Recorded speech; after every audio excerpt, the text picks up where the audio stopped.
Friends, welcome back at my YouTube channel. तो आज continue कर रहे हैं summer rape of the lock का ट्रांसलेशन और ये आज पढ़ेंगे हम कॉन्टो 4 को। सो मेक श्योर चैनल पे फर्स्ट टाइम आए हैं, अगर आपने नहीं सब्सक्राइब किया so please do subscribe. But Anaxius cares the pensive names oppressed and secret passions labored in her breast, not youthful kings in battle seized alive, not scornful virgins who their charms survive। बालो के बलात्कार के बाद Belinda इतना ज़्यादा दुखी और चिंतित हो गई कि उसकी आत्मा में सभी प्रकार के विचार आने लगे जो एक दूसरे की काट करते थे। वो विचार और गुप्त रूप से उसके मन में भर गए और उन्हें दूसरों को दिखा भी नहीं सकती थी वो। और वो सोचने लगी, इतना गहन गुस्सा, मतलब उसको इतना गुस्सा आया, इतना गुस्सा, क्रोध और बेबसी जितना कि बेलिंडा ने अपने बलात्कार पर दिखाया था। युद्ध क्षेत्र में पकड़े गए युवा राजा भी नहीं दिखाते हैं, इतने क्रोध वे वृद्ध कुमारियां भी नहीं दिखाती हैं जो अपना सौंदर्य समाप्त होने पर भी पुरुष से घृणा करती हैं। इतना क्रोध वो औरत भी नहीं दिखाती है जिसका कि कुछ खो जाता है। इतना गुस्सा वे निरंकुश और अत्याचारी भी नहीं करते हैं जो अपने पापों का प्रायश्चित किए बिना ही मर जाते हैं। इतना गुस्सा तो चंद्रदेवी सिंथिया अपने दुपट्टे के उड़ने पर भी नहीं करती।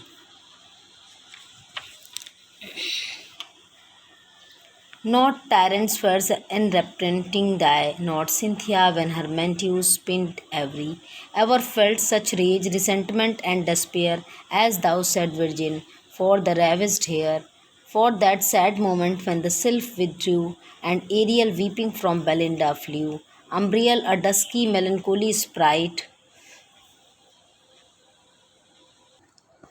अब जब ये टाइम बेलिंडा के दुख का था, बेलिंडा की दुख की घड़ी थी, उसी क्षण जब सिल्फों ने उसके संरक्षण का काम छोड़कर विदाई ली और एरियल रोता हो उससे दूर भाग गया, एक काली दुखी आत्मा जिसका चेहरा दिन के सुंदर आकाश पर एक काले धब्बे के समान था, ने धरती के केंद्रीय क्षेत्र की ओर यात्रा की।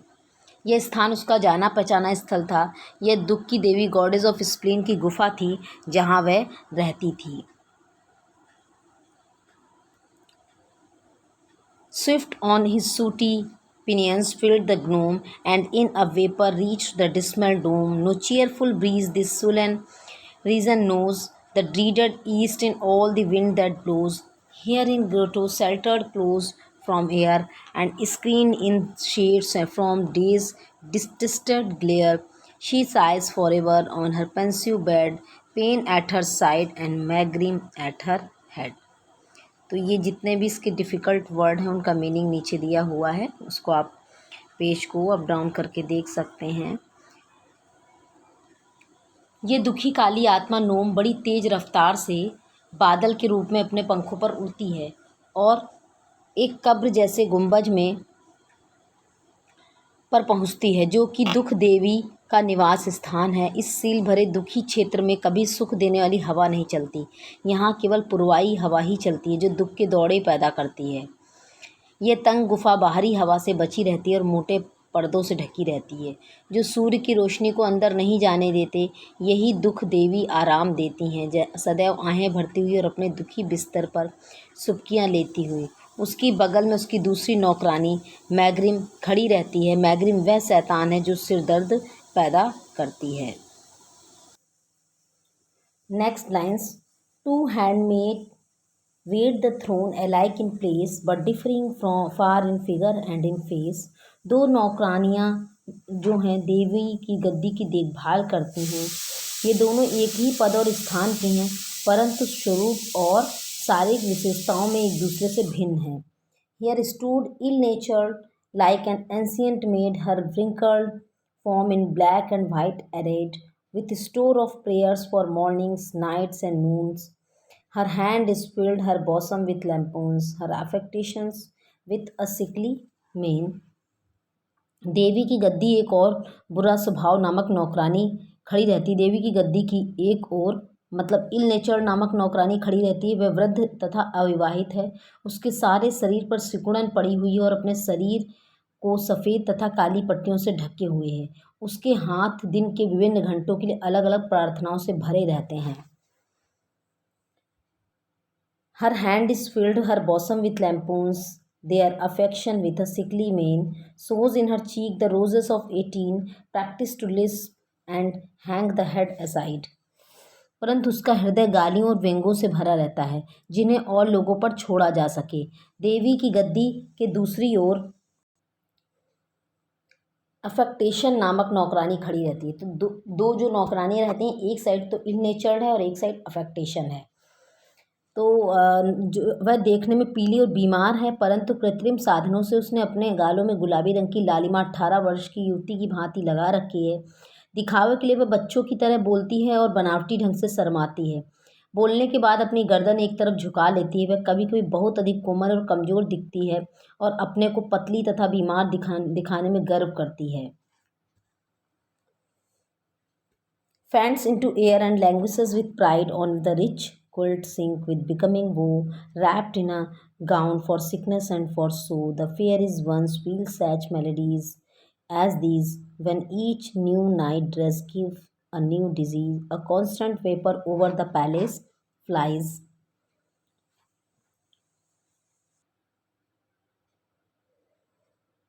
कभी अपनी रजाई पर गिर पड़ती है ताकि अपने चेहरे के दुख को व्यक्त कर सके। यह वह अच्छा दिखने को करती है। अपनी रजाई में डूबी हुई वह अपने गाउन को अपने शरीर पर फैला लेती है और स्वयं को गर्म रखने का बहाना करती है। वास्तव में वह दिखाती है कि उसका गाउन कितना कीमती है। सुंदर महिलाएं जब नया गाउन खरीद लेती हैं तो इसी प्रकार बीमारी का बहाना करती हैं ताकि उस गाउन को पहनकर लोगों को अपनी प्रदर्शनी दिखा सकें। महल में लगातार एक भाप उड़ती रहती है। यह कोहरे की तरह ऊपर उठती है। इसमें अद्भुत भूतों जैसी शक्लें बनती रहती हैं। Strange phantoms rising as the mist arise, dreadful as hermits' dreams in haunted shades, are bright as visions of expiring maids, now glaring fiends and snakes on rolling spires, pale spectres going, gaping tombs and purple fires. उनकी भयानक शक्लें उन सपनों की तरह होती हैं जो एक साधु बुरी आत्माओं के प्रभाव में देखता है। कभी कभी उनकी शक्लें मरणासन कुमारियों के दिव्य स्वप्नों जैसे चमकीली भी होती हैं। कुछ शक्लें आग जैसी लाल और बड़ी आंखों वाले राक्षसों जैसी भी लगती हैं और कुछ गहरे लाल रंग की लपटों की तरह।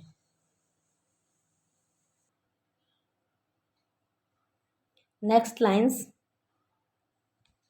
Now lakes of liquid gold, Elysian scenes and crystal domes and angels in machines, unnumbered throngs on every side are seen. कुछ अन्य पिघलते हुए लोहे की झीलों की तरह पवित्र कांच से बने महलों का दिव्य दृश्य प्रस्तुत करती हुई देवताओं की भांति स्वर्ग से उतरकर स्वर्गीय सेवाएं प्रस्तुत करती हुई देवी के चारों ओर असंख्य लोगों की भीड़ दिखाई पड़ती है। उनके शरीर दुख देवी के द्वारा विभिन्न स्वरूपों में परिवर्तित किए जा चुके हैं। Of bodies changed to various forms by spleen, here living teapots stand, one arm held out, one bent the handle this and that the spout, a pimkin there, like Homer's tripod walks. एक स्थान पर वे औरतें खड़ी हैं जिन्हें चाय के बर्तन की तरह मोड़ दिया गया है, अथवा वे स्वयं को चाय के बर्तनों की तरह मानती हैं। उनमें से प्रत्येक अपना एक हाथ अपनी कमर पर इस तरह से झुकाती है कि मानो उसका शरीर एक बर्तन हो और मुड़ा हुआ हाथ उस बर्तन को पकड़ने का हत्था। एक अन्य स्थान पर एक ऐसी औरत खड़ी है जो अपने को एक मिट्टी के बर्तन की तरह मानती है और वह होमर द्वारा वर्णित 3 पैर के स्टूल की तरह चलती है। एक अन्य स्थान पर एक अन्य औरत है जो ये सोचा करती है कि वह एक बर्तन बार और मतलब जार है और जहाँ बर्तन वाला जार है और दुख की आह भरती रहती है।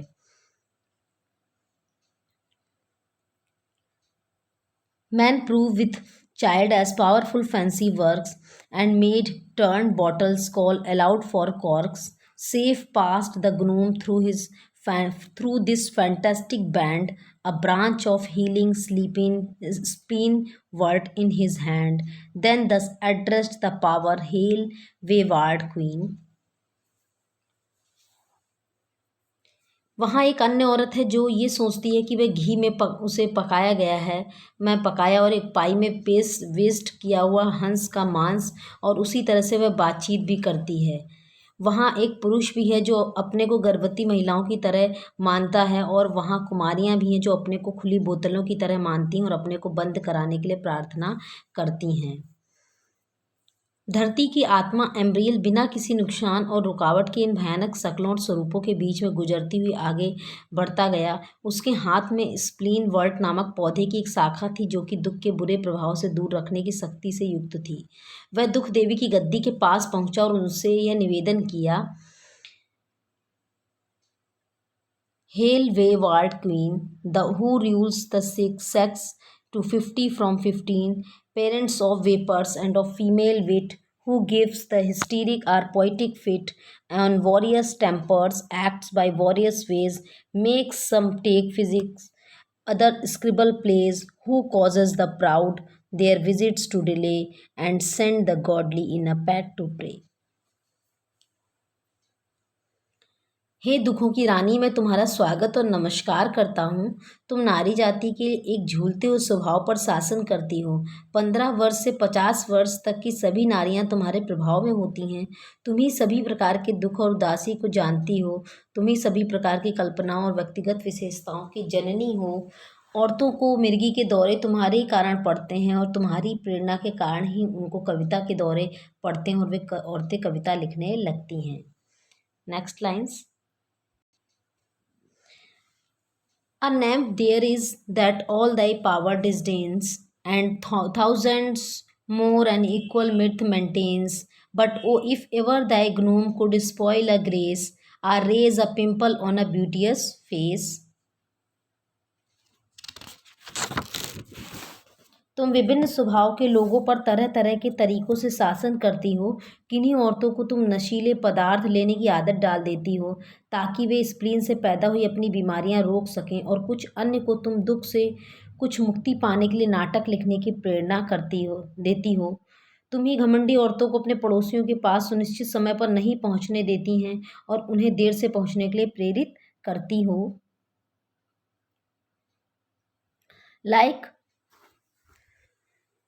Like citron waters, matron's cheeks inflame, or change complexions at a losing game. I favor with airy horns, I planted heads, or rumpled petticoats, or tumbled beds, or caused suspicion when no soul was rude, or discomposed the headdress of a prude.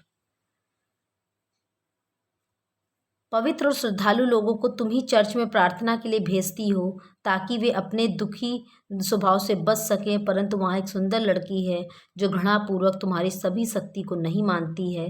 वह काफ़ी खुश है और हजारों अन्य लोगों को खुश ही रखती है।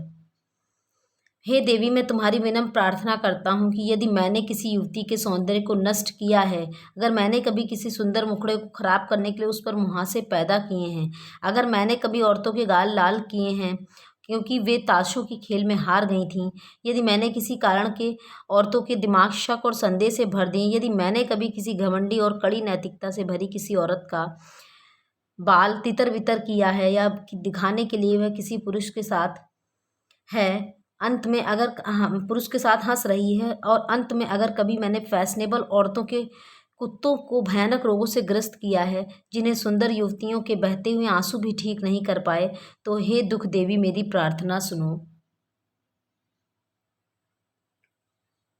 Which not all the tears of brightest eyes could ease, hear me and touch Belinda with charge in. That single act gives half the world the spleen. The goddess with a discontented air seems to reject him, thou she grants his prayer. A wondrous bag with both her hands she binds, like that where once Ulysses held the winds. मुझे अपना आशीर्वाद और शक्ति दो ताकि मैं Belinda को क्रोध, उदासी और दुख से ग्रसित कर सकूं। बेलिंडा को दुखी करके तुम आधी दुनिया को दुखी कर दोगी, अर्थात बेलिंडा के सभी प्रशंसक दुखी हो जाएंगे। दुख देवी क्रुद्ध और असंतुष्ट हो गई प्रतीत होती है और एम्ब्रेल की भेंट को स्वीकार करती प्रतीत होती है, परंतु वास्तव में वह उसकी प्रार्थना स्वीकार कर लेती है। वह जादू और आश्चर्य से भरा एक थैला अपने हाथों से पकड़ती है। यह थैला उसी थैले की तरह है जिसमें यूलिसस ने हवाओं और तूफानों को बंद कर दिया था ताकि वह आयथिका की सुरक्षित यात्रा कर सके। Next lines. Ulysses was the king of the island of Ithaca. He became one of the suitors of Helen's, but despairing of success, married Penelope. When Helen was seduced by Paris, the son of the king of Troy. इसका explanation नीचे दे रखा है कि मतलब वो जो थैले का यहाँ पर आया है रेफरेंस, तो मतलब किस संदर्भ में आया है और कैसे क्या उसका मीनिंग है, तो इसको आप नीचे अच्छे से पढ़ सकते हैं. There she collects the force of female lungs, shy shops and passion and for war of tongues, a while next she fills with panting fear, soft sorrows, melting griefs and flowing tears. The gnome rejoicing bears her gifts away, spread his black wing and slowly mounts to day. उसी थैली में देवी ने औरतों के क्रोध और जोर से झगड़ा करने की शक्ति, आहें, सुबकियां, क्रोध पूर्ण चिल्लाहटें आदि भर दी. तत्पश्चात वह एक बोतल में ऐसे भय भर देती है जो दुखों, परेशानियों, आंसुओं और उदासी के दौरे के कारण बनते हैं. दुख देवी थैले और बोतल को एम्ब्रियल को दे देती है. देवी से ऐसी बहुमूल्य भेंट प्राप्त करके एम्ब्रियल खुश हो जाता है और वह थैला और बोतल लेकर अपने घने काले पंखों को फैलाता है और धीरे धीरे काली गुफा से बाहर निकलकर ऊपर उड़ता है और बाद में पृथ्वी पर दिन की रोशनी में आ जाता है. Sunk in Thelestrius' arms, the nymph he found, her eyes dejected and her hair unbound. Full over their heads, the swelling back the rent, and all the furies issued at the vent. Belinda burns with more than mortal air and fires. Thelestrius fans the rising fire. O wretched maid, she spread her hands and cried, while Hampton's echoes, wretched maid replied, was it for this you took such constant care? Hampton court में पहुंचकर एम्ब्रिल ने पाया कि सुंदर Belinda अपनी दोस्त थेलेस्ट्रिस की बाहों में पूर्ण रूपेण उदास पड़ी हुई थी. बेलिंडा की आंखों में निसहायता की अभिव्यक्ति थी. उसके बाल बिखरे हुए थे. एम्ब्रियल ने जल्दी से थैले को खोला और उन दोनों महिलाओं के ऊपर सभी दुखदायी क्रोधों की वर्षा कर दी. इसके पश्चात बेलिंडा अमानवीय क्रोधों की लपटों में जलने लगी और थेलेस्ट्रिस की भी भयंकर रूप से नाराज हो गई और वह भी बेलिंडा के क्रोध की अग्नि को भड़काने के लिए उसमें और अधिक ईंधन डालने लगी. थेलेस्ट्रिस ने क्रोध में अपने हाथ आगे फेंके और बेलिंडा से क्रोध में कहने लगी, हे दुखी सुकुमारी. ये शब्द हैम्पटन भवन की दीवारों और गुंबजों में गूंजे. क्या इस दुर्भाग्य के लिए ही तुमने अपने बालों का पालन पोषण इतनी अधिक सावधानी से कंघी, पिनों और तरह तरह के तेलों और इत्रों से किया था? क्या इसी के लिए तुमने अपनी लटों को घुंघराले करने वाले कागजों और चिमटियों में बंद किया था और अपने कोमल सिर को तरह तरह की पट्टियों, फीतों के वजन से कष्ट दिया था और धातु की चिमटियों के दोहरे वजन को साहसपूर्ण सहा था? तो यहाँ थेलेस्ट्रिस जो है वो बेलिंडा के क्रोध को और ज्यादा उकसा रही है.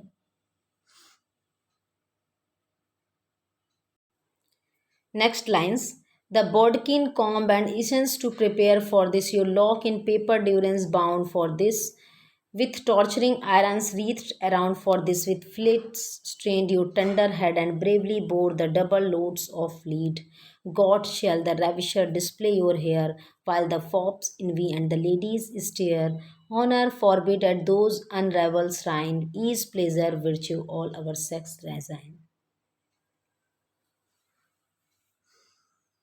हे भगवान, अब बैरन जिसने लटों का अपहरण कर लिया है उनका गौरवपूर्ण प्रदर्शन करेगा, जिससे युवकों में द्वेष की भावना पैदा होगी और युवतियां इसकी ओर शर्म और नीची निगाह से देखेंगी. ईश्वर करे कि इज्जत बची रहे, क्योंकि औरतें अपनी इज्जत को सबसे अधिक महत्व देती हैं और पूजा करती हैं और इज्जत की सर्वोच्च वेदी पर अपना सर्वस्व, आराम, सुख और गुण निछावर करती हैं. Next lines.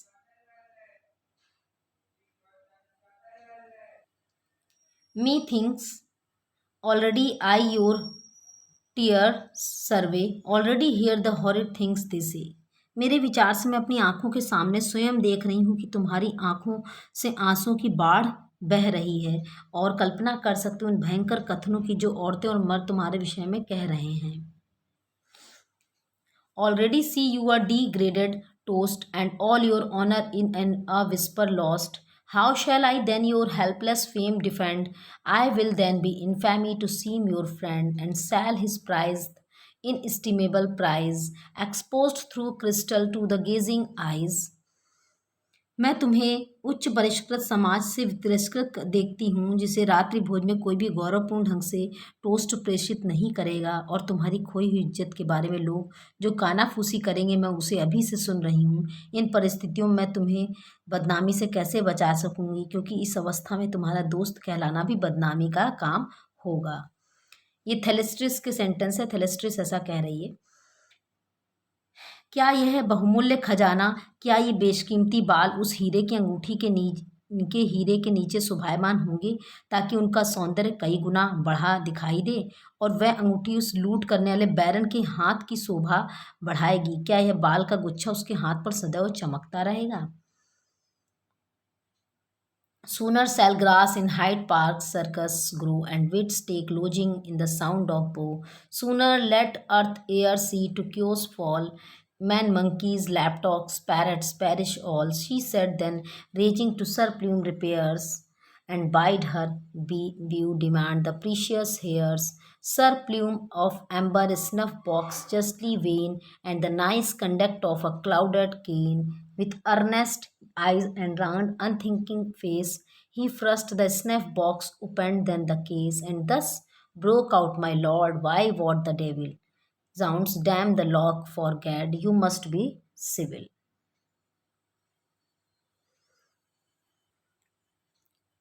उस इसके पूर्व की तुम उस बदनामी और बेइज्जती का शिकार हो। हाइड पार्क के गोले पर कोई भी युवक न जाए, ताकि वहां घास बढ़ जाए। सभी विद्वान और बुद्धिजीवी जो चर्च के क्षेत्र के पास रहने लगे, धरती, हवा और समुद्र इतने भ्रमित हो जाएं कि उस प्रलय में सभी मनुष्य, बंदर, कुत्ते और तोते नष्ट हो जाएं। इन शब्दों को कहकर उसने स्वयं को गुस्से से हिलाया और शीघ्र ही श्रीमान प्लूम के पास पहुंची और उनसे प्रार्थना करने लगी कि बैरन से बेशकीमती बालों को ले आए। श्रीमान प्लूम अपने पीले रंग के तंबाकू के डिब्बे और काले धब्बे वाले बेत पर गर्व करते थे, जिससे वे बड़े आकर्षक तरीके से हिलाते रहते थे। उनकी आंखों में एक कृत्रिम गंभीरता थी। उनकी आंखें मूर्ख के चेहरे में बनी हुई गोल आंखें थीं। श्रीमान प्लूम ने अपने तंबाकू का डिब्बा खोला और तब बैरन के समीप जाकर अपने तर्क प्रारंभ किए। वह बोले, हे बैरन, मेरे स्वामी, आपने ऐसा क्यों किया? इस प्रकार करके आप कौन सी शैतानी करना चाहते हैं? बालों की उस लट को भूल जाओ। ईश्वर की कसम, तुम्हें महिलाओं के साथ, औरतों के साथ अपने व्यवहार में सभ्य और विनम्र होना चाहिए। इसे भूल जाओ। मजाक बहुत हो चुका। वास्तव में तुम मुझे तुमसे विनम्र होने की पुनः प्रार्थना करनी चाहिए। सर्वनाश हो, बेलिंडा की लट, उसे वापस करो। जैसे ही उसने अपनी बात पूरी की, उसने अपना तम्बाकू का डिब्बा बड़े शोर के साथ बंद किया ताकि अपने कथन पर जोर दे सके। Next lines.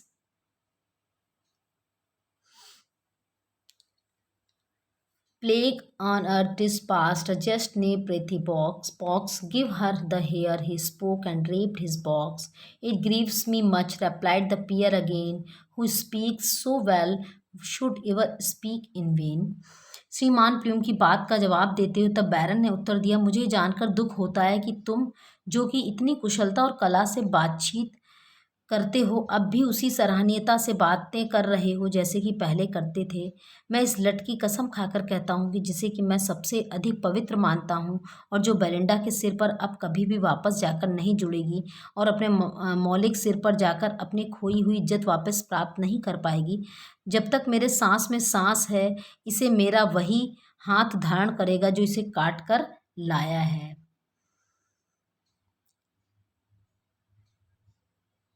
Which never more shall join its parted hair, which never more its honor shall renew, clipped from the lovely head where late it grew.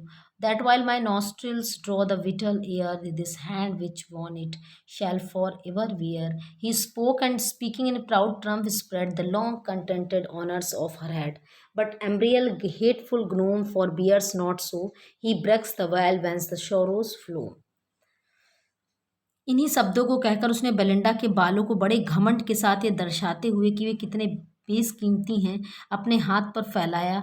इस बहुमूल्य खजाने को प्राप्त करने के लिए वह बहुत लंबे समय से प्रयत्न कर रहा था।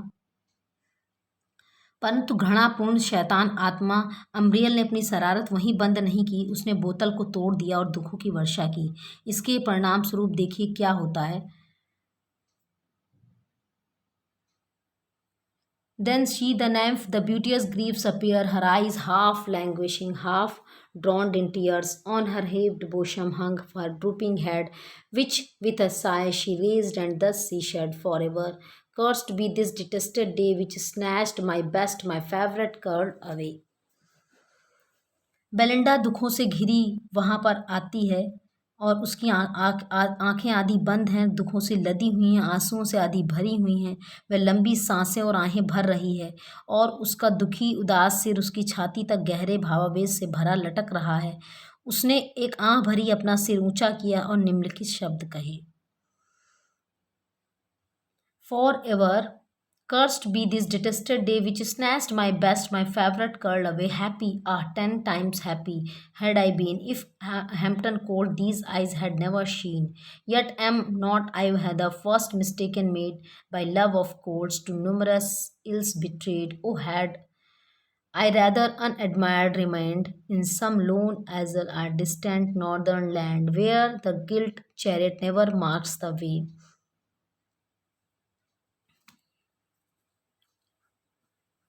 काश ये कमबख्त दिन हमेशा के लिए दुर्भाग्यपूर्ण माना जाए, क्योंकि इसी दिन ने मुझसे मेरा सबसे बहुमूल्य और प्यारी लट जबरदस्ती छीन ली है।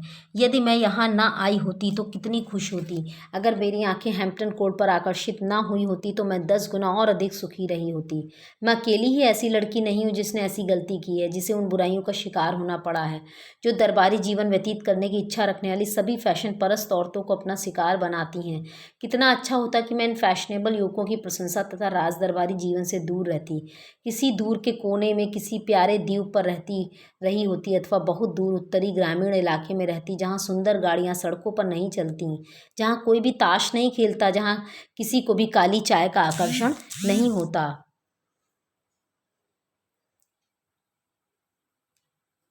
There kept my charms concealed from mortal eye, like roses that in deserts bloom and die. What moved my mind with youthful lords to roam? Oh, had I stayed and said my prayers at home. It was this the morning omen seemed to tell. काश मेरे सौंदर्य पुरुषों की नज़र से छिपा रहता, काश मेरा सौंदर्य पुरुषों की नज़र से छिपा रहता, उन सुंदर गुलाबों की तरह जो रेगिस्तान में बिना किसी की नज़र लगे और बिना किसी की प्रशंसा प्राप्त करे मुरझा जाते हैं। मुझे आश्चर्य है कि मुझे किस चीज़ ने इन युवा छलियों की संगति करने की प्रेरणा दी। मेरे इच्छा है कि मैं घर पर ही रही होती और अपना जीवन धर्म के लिए अर्पित कर दिया होता। सुबह जो अपशगुन हुए थे उनसे यह स्पष्ट था कि कुछ अनहोनी होने वाली है। मेरे कांपते हाथों से 3 बार पाउडर का डिब्बा गिरा। Next lines. Thrice from my trembling hands the patchbox fell, the tottering china shook without a wind, nay, Paul sat mute, and shock was most unkind. मेरे कांपते हाथों से 3 बार पाउडर का डिब्बा गिरा और मेरे हाथों में तश्तरियों में रखे हुए प्याले हिलने लगे, यद्यपि कोई हवा नहीं चल रही थी। इसके अतिरिक्त एक परात्मा भी सपने में आई थी और उसने आज कुछ गंभीर और भयानक नुकसान होने की चेतावनी दी थी, पर अब इस चेतावनी को याद करना व्यर्थ है। In mystic vision now believe too late, she the poor remnants of these slighted hairs, my hand shall rend whatever thy rapine spares. These into shabble ringlets taught to brag, once gave new beauties to the snowy neck. अब अपने सिर पर शेष दुर्भाग्यपूर्ण बालों को देखकर मैं कैसे रह सकूंगी। अपने ही हाथों से उन बालों को काट दूंगी जो लुटेरे बैरन ने छोड़ दिए हैं। ये मेरे काले बाल इस तरह से घुंघराले बनाए गए थे कि मेरी सफ़ेद गर्दन पर अपनी नवीन चमक से सदैव सौंदर्य बढ़ाते रहते थे। The sister lock now sits uncouth alone, and in its fellow's fate foresees its own. Uncurled its hangs, the fatal shields demands, and tempts once more thy sacrilegious hand. O hadst thou, cruel, been content to seize here less in sight any hairs but these. अब जो बची हुई लट है अपने को बुरी तरह केली पाती है और आकर्षक नहीं लगती है। इसकी इच्छा है कि बैरन की कैंची इससे भी काट दे और अपना अपवित्र कार्य दोहरा दे। अरे क्रूर बैरन, तुम मेरे किसी अन्य छिपे हुए भाग में से बाल काटकर संतुष्ट क्यों नहीं हो सकते थे, अथवा जो बाल तुमने काटे उन्हें छोड़कर कोई अन्य बाल काट सकते थे। तो so in this way friends, in this video we have completed canto 4 text and translation. तो कॉन्टो 4 यहाँ पर ख़त्म होता है। इस एक ही वीडियो मैंने कॉन्टो 4 को बहुत ही जल्दी ख़त्म करने की कोशिश की है। आई होप कि आपको ये ट्रांसलेशन अच्छा लगा होगा एंड आप इसमें वीडियो को पॉज करके इसके टेक्स्ट का स्क्रीनशॉट भी ले सकते हैं, वर्ड मीनिंग का स्क्रीनशॉट ले सकते हैं और डेफिनेटली वीडियो आपके लिए हेल्पफुल प्रूव होगा। So thanks for watching. फिर वेरी नेक्स्ट वीडियो होगा कॉन्टो 5 का text and translation and in this way we will complete the rape of the lock का टेक्स्ट एंड ट्रांसलेशन हम कंप्लीट कर लेंगे। इसके बाद नेक्स्ट बुक का टेक्स्ट एंड ट्रांसलेशन पढ़ेंगे। तो सो मेक श्योर मेरे चैनल को आपने सब्सक्राइब नहीं किया है तो इस तरीके से इंग्लिश लिटरेचर के ट्रांसलेशंस देखने के लिए और यूज़फुल वीडियोस जो कि आपके एग्जाम्स के लिए हेल्पफुल होने वाले हैं पाते रहने के लिए बेल आइकन ज़रूर प्रेस कर दें, नोटिफिकेशन बेल आइकन, ताकि आपको नोटिफिकेशन मिलता रहे। So thanks for watching. Bye bye guys.